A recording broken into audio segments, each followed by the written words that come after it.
This was by far the longest and most difficult build I've ever worked on. And if you followed my channel at all, you know I've had a couple other builds that were also fun and difficult. I really enjoy building random things out of random cases. You may remember the very first one that I started doing, the Cubernetes box. This one was just an idea for a launch, and I really wanted to do it, and I actually ended up doing it in shorter time than I expected. It was difficult, but it actually went together easier than I thought it might. And then you may also know the backpacks, the portable DGX Spark and laptop that I built inside of this cat carrier that I still occasionally rebuild at times. But this build was different. This build was only for me. This was my new home lab setup. I needed some new compute for my home lab environment, and I wanted to do something unique just for myself, and not because I was gonna necessarily show it off or anyone else would ever really see it. This was gonna sit on a shelf in my closet, but I wanted it to look good. In this video, I'm gonna walk through everything I did along the way, how I built it, every layer of the stack. I'll explain what's in it, how I came up with the idea, and how I executed on that idea. And we'll go through the whole thing. This took me more than 2 years from start to finish, just to get the parts and understand what I was doing. But first, I'm gonna show you everything I did wrong in the process. I think it's important to share our failures as much as our successes, and that's why I'm sharing this portion of the video. But don't worry, if you don't care about the process or the things that went wrong along the way, there's chapters. Feel free to skip to any layer that you're interested in and jump right to the part that you want to see. But for everyone else that wants to know the history and what I was trying to do, keep watching. This whole thing started 10 years ago when I found these routers at a garage sale. I remember having Tomato and different operating systems and whatnot flashed on the routers, and I was like, I need to repurpose these for something. It just so happened that around the same time, I found this x86 board that was, smaller than a normal computer, but larger than a Raspberry Pi. And it didn't come with a case. So I thought the perfect thing to do would be to put it in one of these cases. And I freaking loved it. I loved how this thing looked. This was like the muscle car of routers. I called this the hot rod Linksys. And just having that exposed was just cool. You couldn't stack it anymore, but it was a really neat idea of, wow, these cases are so universal. I kind of wish that they were easier to take apart and easier to reuse, maybe with some mounting holes or something inside. I kept this router or machine around for a while until the board just basically died. And I still kept it because I liked how it looked. And a few years later, when I was looking through my bin of, I need another computer for my home lab, I found these routers again and I got these ideas. So let me show you all the things I had planned. I had these Linksys cases and I wanted to make them stack in some way so that they'd be cooler, right? Like obviously we're gonna put two of them together and the sum is greater than the parts. And what I wanted to do originally was I thought it'd be really cool to have a clean back. Like the back of the case wouldn't have a bunch of cables going back and forth. I wanted it just to stack without seeing anything. Like it was kind of magic on how they were working. And so my initial plan was actually to take where these like feet are and put pogo pins.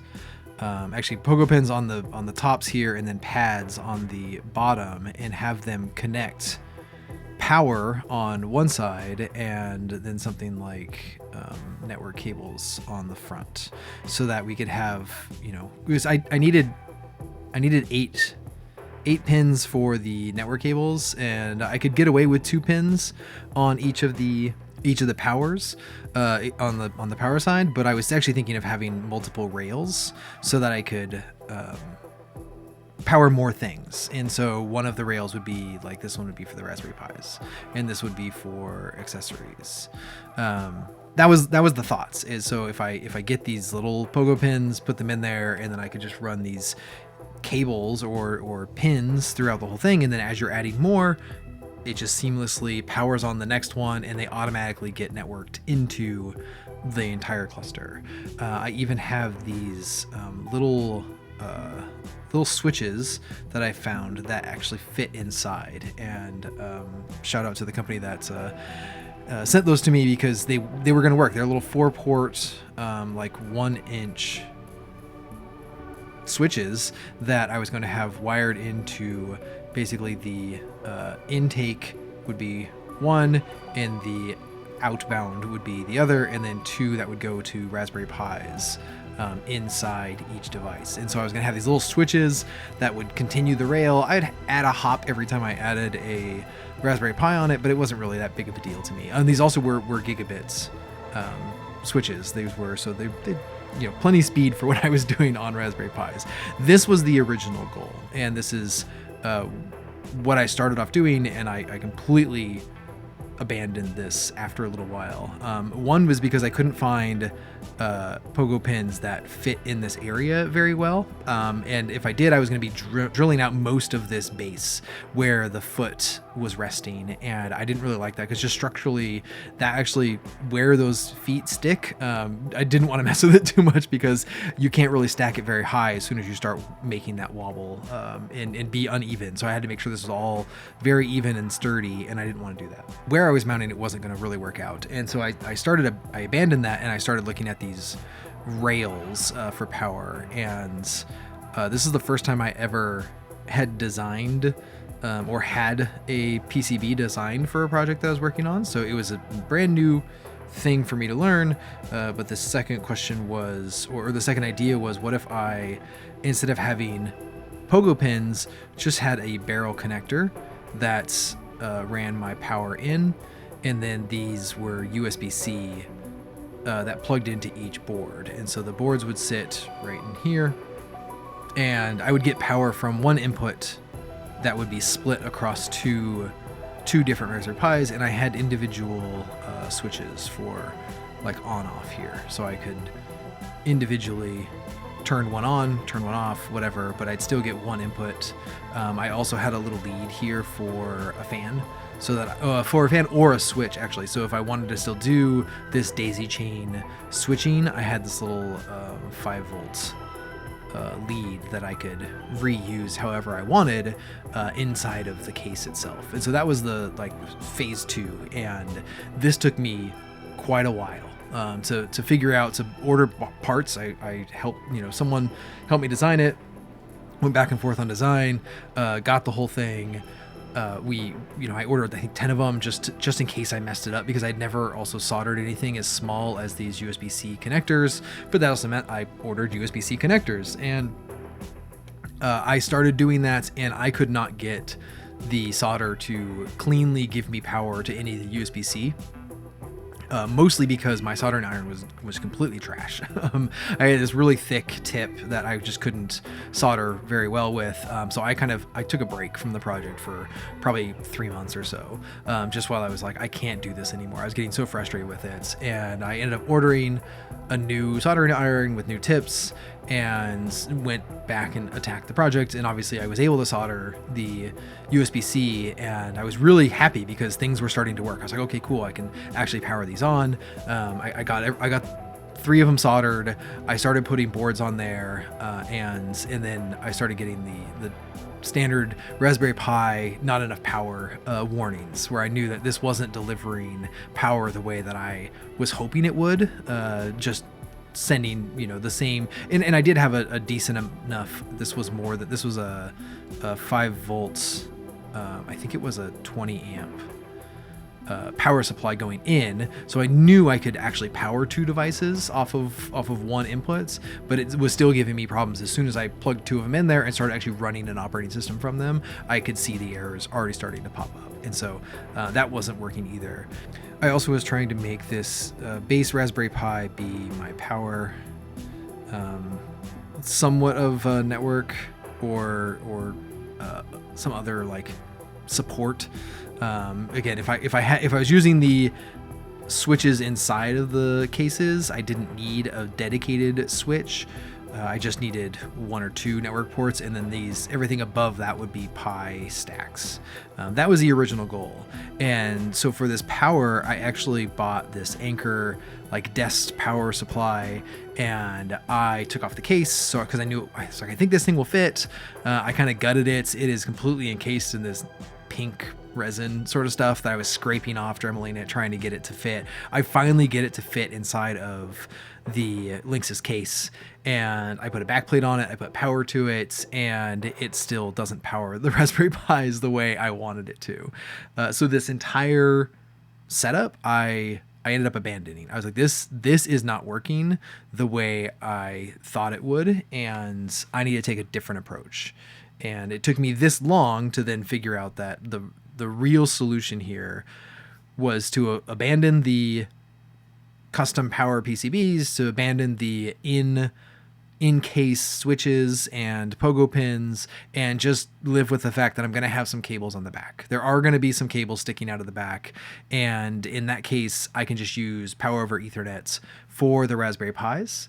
But then also anything else that needed power is just going to be another power plug. It's going to be another plug in the wall. I'm trying to minimize plugs in the wall, but with this stack currently, I have 3. I have 1 for the GPU power supply, 1 for the mini PC, and 1 for all of the Raspberry Pis plugged into a PoE switch. And so that's kind of where I ended up. But it was not an easy process to get there. This alone took me probably a year to build and realize that I was completely going the wrong way about this project. All right, so let's talk about each layer in the stack, and we're just going to go from bottom to top, and I'll tell you how I built each one. And the bottom layer is the PoE Switch, and that was honestly the easiest part of all of this to build, because I just found a PoE switch that would fit. And it's an 8-port standard switch. It gave me PoE plus, and all I had to do was basically take out the old parts, 3D print this very basic base, which is just a plate with a couple holes in it, and then take the back plate or cut the back plate off for the ports to be shown. I did 3D print another one to make it look a little nicer, and I ended up cleaning up this power, so there's actually a barrel jack on the outside here, so I can unplug it from the case itself, and so there's just an internal little barrel plug that connects to the switch internally. So on the back of this, now there's just a barrel plug, but originally it was just run the cable all the way through and then make it fit. And that worked fine. Everything here was no problem whatsoever. All right, so let's move on to the compute portion of this stack. And these 2 bottom layers are Raspberry Pi 5s on top and Pi 4s on the bottom. I just set them up that way so I would remember them. No one really needs to see me tear down another Linksys router, but here it is anyway in sped up form, just so you can see it. I did this, I don't know how many times throughout this process, but it was fun. So there it is. And now this is the very first like test fit of any Raspberry Pis inside of this case. I knew they would fit. I just didn't know how the other like supports were going to be, because there are these like tabs on the bottom of the plate. I didn't know how close they would be to the top. All of these things were questions that until you actually open up the system, it's hard to know, is this actually going to work out? And what I found was, at minimum, I wanted to have some base plate that I could mount them to, because the bottom of the Linksys case is curved. It's not really the friendliest thing to try to mount something to. It also has like these support structures going across. So I'm terrible at 3D creating any models. So I just made a basic plate. I put some holes in it where I knew I could mount it to some things, and then I just started lining things up and seeing how it would go, what the spacing would look like, make sure that everything cleared those little bumps and the bracket here would fit. And once that was ready to go, I knew that, okay, I wanted these to actually stick out of the back just a little bit. Like I didn't want to just hide the whole back. It wasn't going to be a clean plate. I wanted to at least have an opening, because if I want to plug things in there, network, now that I know I'm going to have cables on the back, I might as well just lean all the way into it and make it easy on myself as much as possible. So this is just a really rough cut of taking off the back piece here. It does obviously make the whole system flex a lot more, but it wasn't too bad once I get the 3D print back into it. And this is a real rough, like, just placement, just to make sure, again, everything clears, because by adding this little bottom plates, I did add some height to the whole thing. So now I need to make a back plate with the Raspberry Pi's basic spacing. Again, I'm terrible at anything 3D. I printed everything as squares and then cut out around the outside. Thankfully, some people will help me out and figure out how to make this easier in the future, but this project was already done. So this is just literally a square that I cut the edges off and sanded it until it fit. And then I get a fairly clean back here. This is around the time that I first shared this project on Reddit, and I was going really rough here. Again, I didn't even have the back plates for the Raspberry Pis on this point. I was just trying to figure out how the whole thing would stack together, and people loved it. It was wonderful feedback just to know that I wasn't the only one that thought this was cool. But this picture in particular killed me because it was absolutely true of the state of the project. Also, these comments here about getting the lights to blink. I knew it was kind of like something I wanted to do, but I wasn't going to do it until I saw all the comments that were like, please do this. So instead of measuring out everything exactly inside of the case, I printed something that would hold a bunch of small LEDs, and then I could move the LEDs placement depending on where I wanted them. And unfortunately, I didn't actually take any video of that, and I don't know why. There's no video of me actually putting these LEDs in place and then lining them up and gluing them to the front to line up with those holes. The only thing I got here were these videos of me with the cables, the actual connectors that I was going to connect in to those LEDs. So it's just a couple LEDs. They have a couple, a ground and some leads coming off, and then it goes to these 3 pins on the Raspberry Pi itself. And this is what's going to make it actually blink whenever there's some form of activity. And I have a basic config text here, Pi 4s and the Pi 5s. But unfortunately with the Pi 5s, there's no actual sensor for NVMe traffic. And since I was going to do everything off of NVMe, I couldn't make that trigger very well for the 5s. And the Pi 4s, it was hit or miss. Like, I could do it off the SD cards, and I was going to use USB for some storage, but it wasn't going to work out. And there's no network activity LEDs. So instead, I ended up using the basic power on off here in the config text, and that just shows me, is the device powered on or powered off? And the activity actually comes from network traffic on a Kubernetes daemon set that runs on all the Pis. So instead of, I couldn't do it from the config text easily, I just ran a daemon set that triggers that pin whenever there's network traffic. As I kept pulling these systems in and out, I also knew I needed an easier way to get the SD cards in and out, and so I bought these extensions that just stick in here, and then I run the SD cards, the micro SD cards, out the back. So I cut these little extra holes, and I just end up gluing these down to the board. They're upside down in place, but they're kind of on top, and it's really easy and convenient to get the SD cards out of it once they're in. So I really enjoyed how this turned out. And as much as the LEDs are cooler, this is more functional for me, just being able to get those SD cards in and out. So ended up with this. Yes, I know the LED power are on different sides. I do not care. And I know a lot of people do, but that's a you problem. This is my system. It runs in my house. I'm sorry. But that's the end result with the daemon set and the lights. Now let's talk about a piece that I had no intention of originally doing. This is the mini PC here, and this all started only because I accidentally found out that Linksys made these really fat routers, and that fat router was like, wow, this is going to be a perfect case for a mini PC. But what mini PC should I buy? This was 2 years ago. I knew nothing about mini PCs. I just know they were having a moment. Thankfully, r/mini PCs, they had this spreadsheet that is absolutely amazing. And I spent, I don't know how many nights looking through this, just trying to figure out exactly what I wanted and what I needed. And so this full list here would show you everything about all these. I didn't need a lot of CPU power. I mainly wanted to use an Oculink connector. And this is also before most mini PCs had an Oculink connector on them. So I knew I needed 2 M2 slots on the motherboard. So that narrowed down my choices to a handful. And I went with this GM Tech NUC-Box M6 Mini. And not the most powerful thing, but it has 2 M2 slots for NVMe specifically. I'm using one for the NVMe and one for an Oculink connector.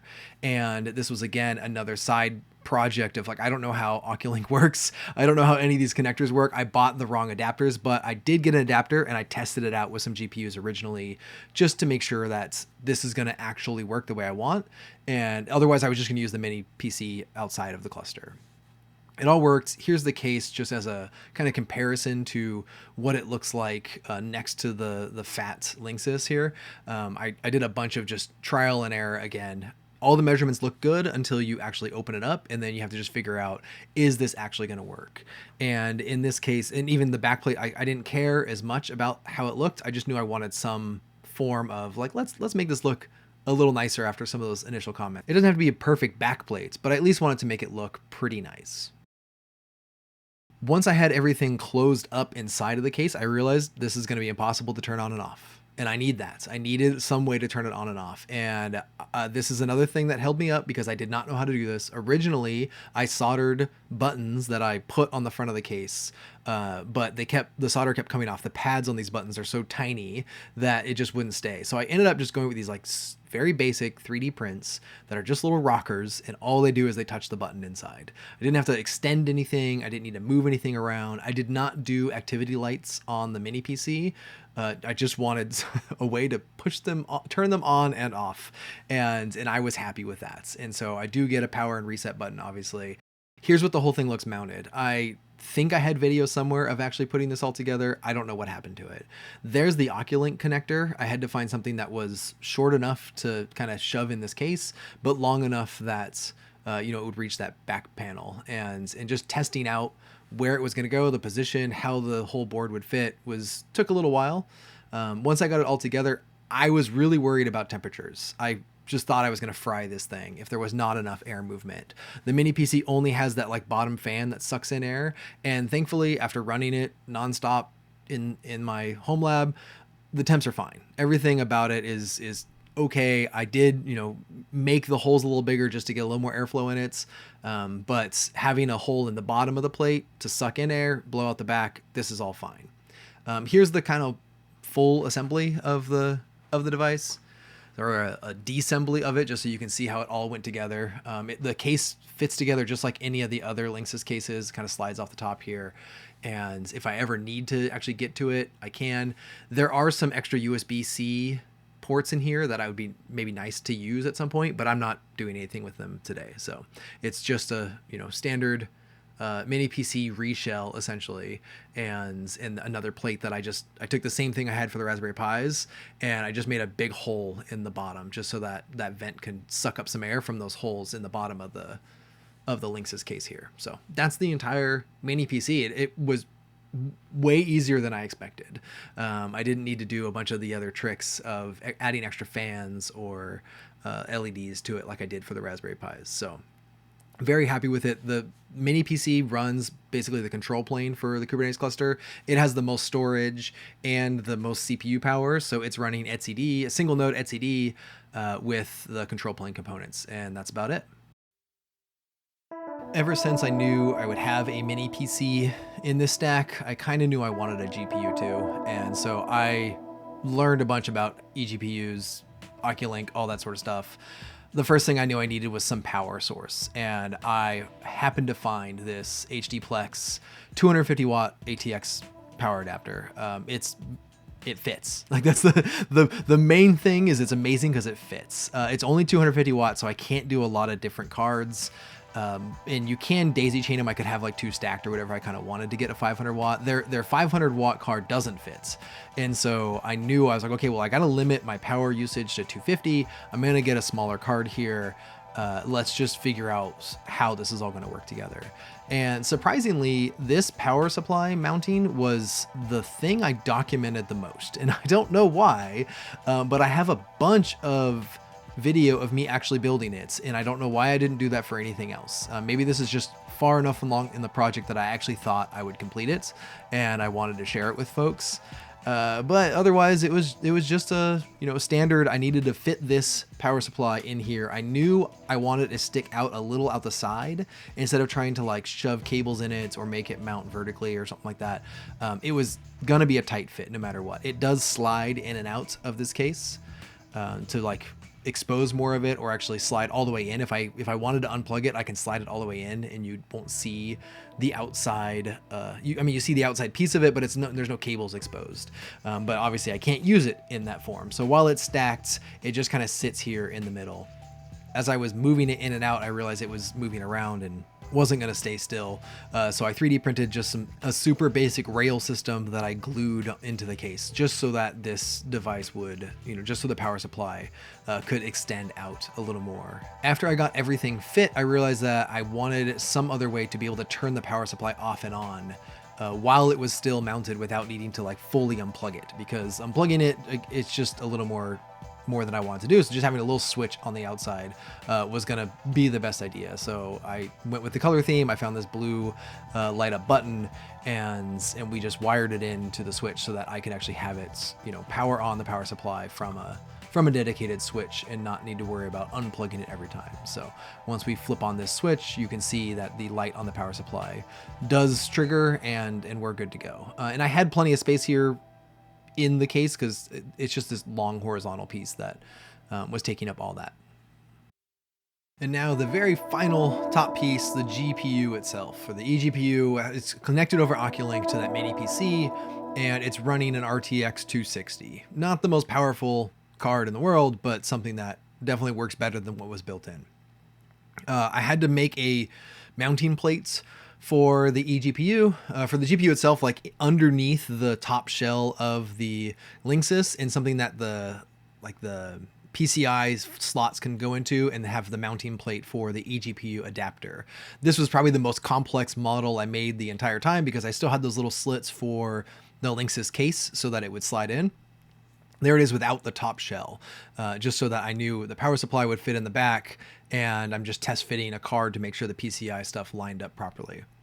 I bought a 2060, disassembled it, painted it blue, just so that I could make it fit with the rest of the theme. I gave it a couple coats and reassembled it, and loved how it looked. I mean, this just turned out exactly what I was hoping. When it's sitting there on the Linksys, it just looks like it fit by default. Like it was something that came with maybe. Cleaned up some of the cabling here just to shorten up some of the cables that go from the Oculink out of the mini PC into the adapter itself. And then I have that switch on the back so I can turn on and off the eGPU itself, or the power supply, so the whole device basically disappears from the mini PC. And this is it. That's the whole stack lined up, ready to go, and for the mini PC portion of it at least. This video is focused only on the hardware and the builds, but I'm going to show you just a little bit here at the end of how I'm managing the software on it. I do work at Sidero, so I use Omni to run Talos Linux on here. All of the devices are connected into Omni, and you can see, stats on them and whatnot. So I can see all my patches here. This is for things like local registry configs and disk volumes and NVIDIA and all those drivers and that sort of stuff. That all gets managed here. My disks, how they're doing as far as storage space, or at least how they're partitioned, works out well. And then devices, you see here, like if I scroll down, you'll see the RTX 260 here on the mini node. That's, again, control plane node. It runs all the control plane components, but it also has, I don't say AI workloads, but things that use the GPU on it. And some system extensions. These are all, makes it super easy to install drivers, update the system, get everything running. I do use K9S a bit for, actual workloads. This is a brief overview. I'll make a different, longer video based on what is actually running in the cluster. And it isn't just these 5 nodes. I do have 3 extra nodes that are attached to the cluster. They're just not in this stack because either they didn't fit or I ran out of Linksys cases. If you have a Linksys case that you want to donate, leave a comment and maybe we can get in touch. I don't know. I have one left that's not broken. I broke one case through this whole process.